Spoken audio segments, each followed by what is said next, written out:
બોડેલી ખાતે મહારાણા પ્રતાપસિંહજીની જન્મજયંતિની ભવ્ય શોભાયાત્રા સાથે ઉજવણી સંપન્ન।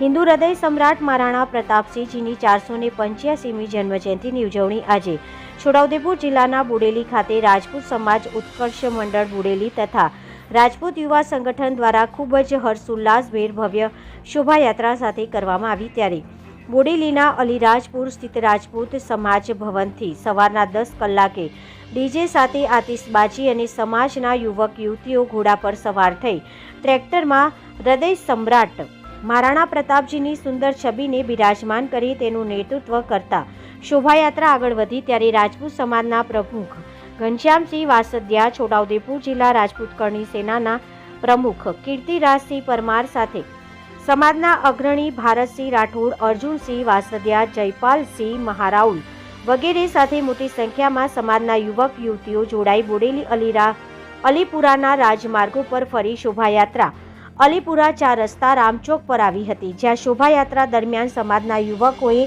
તલવારબાજીના કરતબ બતાવી લોકોના દિલ જીતી લીધા હતા। ત્યારે અલીપુરા રામચોક ખાતે વિશ્વ હિન્દુ પરિષદ, વૈષ્ણવ સમાજ સહિત વિવિધ હિન્દુ સંગઠનોના અગ્રણી દીપક વિજયવર્ગીય, રાજુભાઈ શાહ, અશ્વિનભાઈ શાહ, જિગ્નેશ ચોકસી, કુણાલ બારિયા, નીરજ ઠક્કર, રાજુભાઈ સુથાર વગેરે દ્વારા રાણા પ્રતાપસિંહજીની શોભાયાત્રાનું ભવ્ય સ્વાગત કરી પુષ્પાંજલિ અર્પણ કરવામાં આવી હતી અને શોભાયાત્રા પરત રાજપૂત સમાજ ભવન ખાતે પહોંચીને શોભાયાત્રાનું સમાપન કરવામાં આવ્યું હતું અને રાજપૂત સમાજ દ્વારા આયોજિત સ્વરૂચિ ભોજન લઈ લોકો છૂટા પડ્યા હતા। રિપોર્ટર દરજી જિગ્નેશ, છોટાઉદેપુર, બોડેલી, BN ન્યૂઝ। હિન્દુ હૃદય સમ્રાટ એવા મહારાણા પ્રતાપની આજે જન્મજયંતિ બોડેલીમાં ધામધૂમથી ઉજવવામાં આવી છે અને દરબારોના ક્ષત્રિયોના ચહિતા મહારાણા પ્રતાપ એમની જન્મજયંતિ નિમિત્તે આખા બોડેલીમાં ખૂબ સારો વરઘોડો કાઢી, ખૂબ સારું સરઘસ કાઢી અને દરેક સમાજનું સમર્થન મળ્યું છે।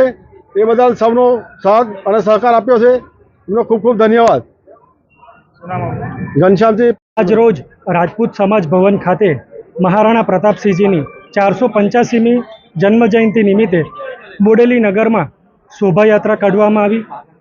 સમાજના હિન્દુ સમાજના વિવિધ સંગઠનો તેમજ બોડેલી રાજપૂત સમાજના યુવાનો, માતાઓ, બહેનો ખૂબ મોટી સંખ્યામાં લોકો જોડાયા અને શ્રી રામચોક ખાતે હિન્દુ સંગઠનો એ પુષ્પાંજલિ અર્પણ કરી અને મહારાણા પ્રતાપસિંહજીને ફુલહાર વિધિ કરવામાં આવી। ત્યારબાદ અમે હાલ રાજપૂત સમાજ ભવન ખાતે પૂર્ણાહુતિ જાહેર કરીએ છીએ અને સાથે અમે પ્રીતિ ભોજન સાથે આ ભવ્ય કાર્યક્રમને સફળ બનાવ્યો છે।